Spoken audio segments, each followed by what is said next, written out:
खुद को कर बुलंद इतना कि खुद खुदा भी बंदे से पूछे बता तेरी रजा क्या है। કવિ ઇકબાલની આ પંક્તિ સાથે શરૂઆત કરીએ આજના આ વિડીયો લેક્ચરની। મિત્રો તમે થંબનેલમાં જોઈ રહ્યા છો, ઓડિટિંગને ભણવું છે આપણે, ઓડિટિંગને ભણવું છે પણ કંઈક જુદી રીતે ભણવું છે। ઓડિટિંગ કવર થાય, ઇકોનોમિક્સ કવર થાય, જીકે કવર થાય, આ ત્રણેય એક વિષયમાં સમાવિષ્ટ થાય મિત્રો। એ રીતે આજે આપણે શરૂઆત કરવી છે ભાઈ ઓડિટિંગની। શેની શરૂઆત કરવાની છે ભાઈ? ઓડિટિંગની। મિત્રો ઓડિટિંગ બરાબર, તો ઓડિટિંગમાં તમને ખબર છે ઓડિટ શબ્દ કઈ રીતે લખાય? ઓડિટ, આ રીતે ઓડિટ શબ્દ લખાય ભાઈ।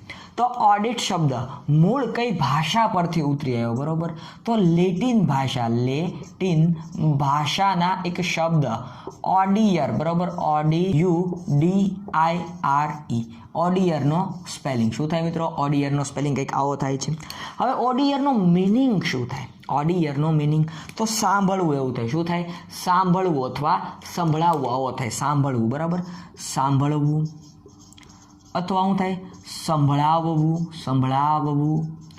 હવે મિત્રો તમે જાણો છો બરાબર, અકાઉન્ટન્ટ, અકાઉન્ટન્ટ તો આનું કામ શું હોય ભાઈ? આનું કામ શું હોય? હિસાબોને લખવા, હિસાબોને લખવાનું કામ હોય। શું કામ હોય? હિસાબોને લખવું, આવું કામ અકાઉન્ટન્ટનું હોય। જ્યારે ઓડિટર, જેની માટે તમે તૈયારી કરી રહ્યા છો બરાબર, ઓડિટરનું કામ શું હોય? તો જે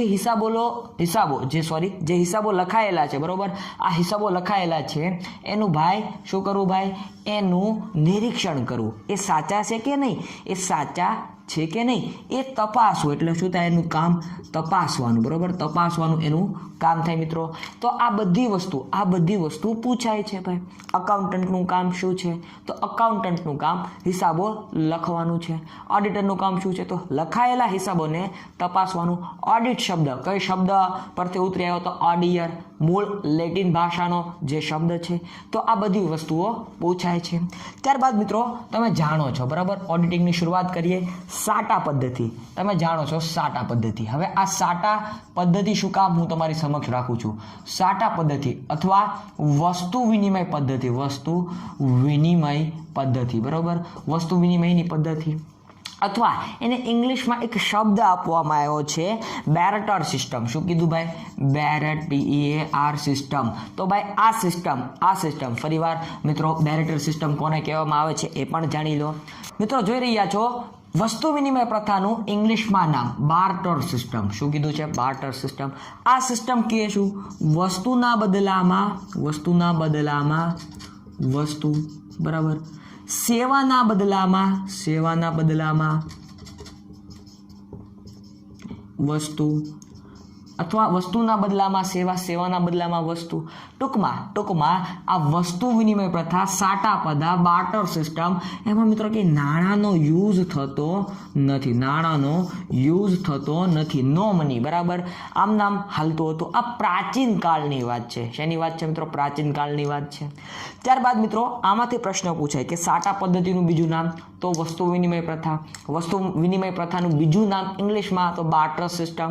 આમાં હોય શું? તો વસ્તુના બદલામાં વસ્તુ, સેવાના બદલામાં સેવા, સેવાના બદલામાં વસ્તુ, વસ્તુના બદલામાં સેવા। ટૂંકમાં રૂપિયાનો એક પણ યુઝ થતો નથી। આ બાર્ટર સિસ્ટમ હતી ભાઈ।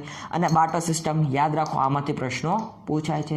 તો આટલી વસ્તુ તમને ક્લિયર હશે એની આશા રાખીને આગળ વધીએ મિત્રો। આગળ વધીએ, વાત કરીએ પાષાણ યુગ, તામ્ર યુગ, કાંસ્ય યુગ, લોહ યુગ અને અણુયુગ।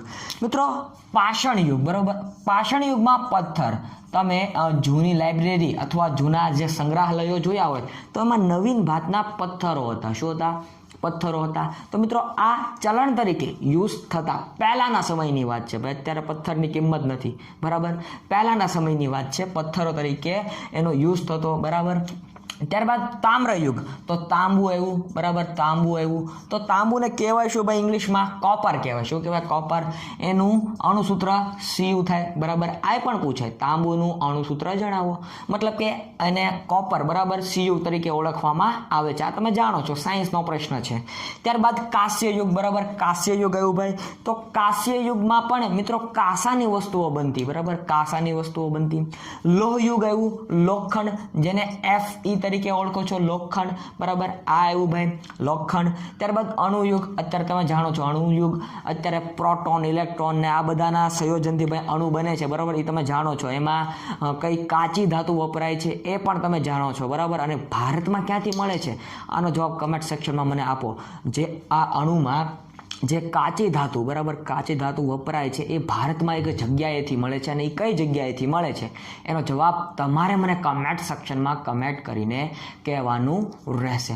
તો મિત્રો લોહયુગ, તામ્રયુગ, અણુયુગ આ બધી વસ્તુઓને તમે યાદ રાખો, બરાબર, જેથી કરીને ભૂલાય નહીં. તો મિત્રો તમને એક વાત કરી દઉં કે ભાઈ સોનું, બરાબર, ગોલ્ડની વાત થાય તો સોનુંનું રાસાયણિક નામ, બરાબર, રાસાયણિક નામ અથવા તો એનું જે અણુસૂત્ર મતલબ કે કહીએ કાંઈ તો AU છે, બરાબર. આ પણ પૂછાય અણુસૂત્ર, બરાબર, અણુસૂત્ર પૂછાય તો AU. ફરીવાર કોપરનું CU, સોનુનું AU અને લોહયુગ એટલે લોખંડ, બરાબર, લોહ, બરાબર, મતલબ કે લોખંડ, તો ભાઈ એનું શું થાય FE. આ બધી વસ્તુઓ યાદ રાખતા જાઓ જેથી કરીને ભૂલાય નહીં. એટલે જ કીધું ઓડિટિંગની સાથે કરંટ, ઓડિટિંગની સાથે ઇકોનોમિક્સ, ઓડિટિંગની સાથે GK આ બધું હું તમને સાંકળતો જઈશ ને આવા વિડીયો બનાવતો જઈશ. મિત્રો વાત કરીએ ઔદ્યોગિક ક્રાંતિની શરૂઆત. તો ઔદ્યોગિક ક્રાંતિની શરૂઆત પહેલાં તો સાલવારી યાદ રાખો. 1760થી લઈને 1840ની સાલવારી, બરાબર. આ સમયગાળો ઔદ્યોગિક ક્રાંતિનો સમયગાળો કહેવાતો હતો, બરાબર, ઔદ્યોગિક ક્રાંતિનો સમયગાળો. મિત્રો ખંડ યાદ રાખો, યુરોપ ખંડ. કયો ખંડ? યુરોપ ખંડમાં ઔદ્યોગિક ક્રાંતિની શરૂઆત થઈ. કઈ ક્રાંતિ ભાઈ? ક્રાંતિ, બરાબર. હું તમને ખાલી કહું છું ઔદ્યોગિક ક્રાંતિ. તો ઔદ્યોગિક ક્રાંતિની શરૂઆત ભાઈ યુરોપ ખંડથી થઈ. ત્યારબાદ યુરોપ ખંડમાં એક સ્થળ છે ઇંગ્લેન્ડ, બરાબર. ઇંગ્લેન્ડનું બીજું નામ UK. આમ તો યુનાઇટેડ કિંગડમ નાના સામ્રાજ્યોથી સંગઠિત થઈને બનેલો છે યુનાઇટેડ કિંગડમ, છતાં આપણે યાદ રાખીએ, બરાબર, અથવા બ્રિટન. તો મિત્રો અહીંયાથી આ જે ઔદ્યોગિક ક્રાંતિ ભાઈ એની શરૂઆત થઈ. યાદ રાખો આ બાબત, બરાબર. હવે ઇંગ્લેન્ડની વાત કરીએ તો ઇંગ્લેન્ડનું રાજધાની મુખ્ય મથક તો લંડન છે. શું છે? લંડન છે. આ કઈ નદી કિનારે આવ્યું? થેમ્સ નદી, બરાબર, થેમ્સ નદીના કિનારે આવ્યું. હવે મિત્રો અહીંયાથી GMT, બરાબર, ગ્રીનવિચ મેન ટાઈમ ઇંગ્લેન્ડમાં જ આવેલી છે. ક્યાં આવેલી છે? ઇંગ્લેન્ડમાં જ આવેલી છે ગ્રીનવિચ મેન ટાઈમ. મિત્રો થેમ્સ નદી યાદ રહી જાય, લંડન શહેર યાદ રહી જાય, ઇંગ્લેન્ડ, UK, બ્રિટન, બરાબર. અત્યારે રાણી ઇલિઝાબેથ, બરાબર, ઇલિઝાબેથ ત્રીજા છે. કેટલા છે? ઇલિઝાબેથ ત્રીજા એ રાણી છે, બરાબર. અને ઇંગ્લેન્ડમાં રાણી હોય, બરાબર, પ્રિન્સ હોય, આવું બધું પૂછાય. એટલે એટલી વસ્તુઓ યાદ રાખો. હવે મિત્રો આગળ વાત કરીએ તો 1600માં એક કંપનીની સ્થાપના થઈ હતી, બરાબર. બ્રિટિશ ઈસ્ટ ઇન્ડિયા કંપનીની સ્થાપના થઈ હતી. તો આ બ્રિટિશ ઈસ્ટ ઇન્ડિયા કંપનીની સ્થાપના થઈ એ વખતે રાણી કોણ હતા? તો રાણી વિક્ટોરિયા હતા. કોણ હતા? રાણી વિક્ટોરિયા હતા. અને મિત્રો આના દ્વારા એવું સૂચન કરવામાં આવ્યું કે નહીં, તમે લોકો બધે ધંધો વેપાર કરી શકશો, એવું રાણી વિક્ટોરિયા દ્વારા પરવાનો આપવામાં આવ્યો. એટલે ભાઈ 1608માં ભાઈ એક આવ્યા, બરોબર, એક ભાઈ આવ્યા. કોણ આવ્યું? તમને ખબર હોવી જોઈએ, બરાબર. વિલિયમ હોકિન્સ આવ્યા, બરાબર. વિલિયમ હોકિન્સ, જેને હોકિન્સ કહો છો, એ આવ્યા મિત્રો 1608માં, અને એને પરવાનો ન મળ્યો. ત્યારબાદ 1613માં કોણ આવ્યું ભાઈ? 1613માં એક વ્યક્તિ આવ્યા અને એને પરવાનો મળી ગયો, અને એને સુરત ખાતે સૌપ્રથમ કોઠી સ્થાપી છે. એની વ્યાપાર કરવા માટેની કોઠી સૌપ્રથમ 1613માં સુરત બંદર ખાતે સ્થાપવામાં આવી. તો આ જીકેની સાથે સાથે ઓડિટિંગને પણ આગળ સાંકળી લઈએ. મિત્રો આગળ વધીએ અને વાત કરીએ ધંધો કોને કહેવાય. તો ધંધો એટલે મિત્રો કાયદેસરની પ્રવૃત્તિ જે નફાના આશયથી થાય, બરોબર. કેવી ભાઈ? નફાના આશયથી થતી કાયદેસરની પ્રવૃત્તિ. કેવી કીધી પાછી? કાયદેસરની પ્રવૃત્તિ, બરાબર. નફાના આશયથી કરવામાં આવતી કાયદેસરની પ્રવૃત્તિને ધંધો કહેવામાં આવે છે. ધંધાને ઇંગ્લિશમાં બિઝનેસ કહેવામાં આવે છે. આ આખી બેઠી વ્યાખ્યા ધોરણ 11ની ટેક્સ્ટબુક વાણિજ્ય વ્યવસ્થાના સંચાલન, બરાબર, એમાં આપેલી છે. મિત્રો કાયદેસરની પ્રવૃત્તિ કીધી, બરોબર. હવે તમે દારૂના બાટલા ઉતારો તો એ કાયદેસરની પ્રવૃત્તિ કહેવાય નહીં, એ બિનકાયદેસર કહેવાય, કારણ કે ગુજરાત નશાબંધી અધિનિયમ લાગુ છે. તો આ પણ યાદ રાખો, ગુજરાત નશાબંધી અધિનિયમ 1949માં આવ્યો હતો. ભાઈ આ પણ સવાલ પૂછે, ગુજરાત ગુજરાત નશાબંધી અધિનિયમ ક્યારે આવ્યો હતો? બરાબર, ગુજરાત નશાબંધી અધિનિયમ 1949માં આવ્યો હતો. ત્યારબાદ મિત્રો ઔદ્યોગિક વિકાસ અને નિયમન ધારો, જો શું કીધું છે, industrial development and regulation act 1951 1951માં આવ્યો હતો. ક્યારે આવ્યો હતો? 1951માં ઔદ્યોગિક વિકાસ અને નિયમન ધારો 1951માં આવ્યો હતો. આ બાબત ધ્યાનમાં લો. ત્યારબાદ આવશ્યક ચીજ વસ્તુઓનો ધારો 1955માં આવ્યો હતો. ટ્રેડમાર્ક ધારો ક્યારે આવ્યો હતો? 1999માં આવ્યો હતો.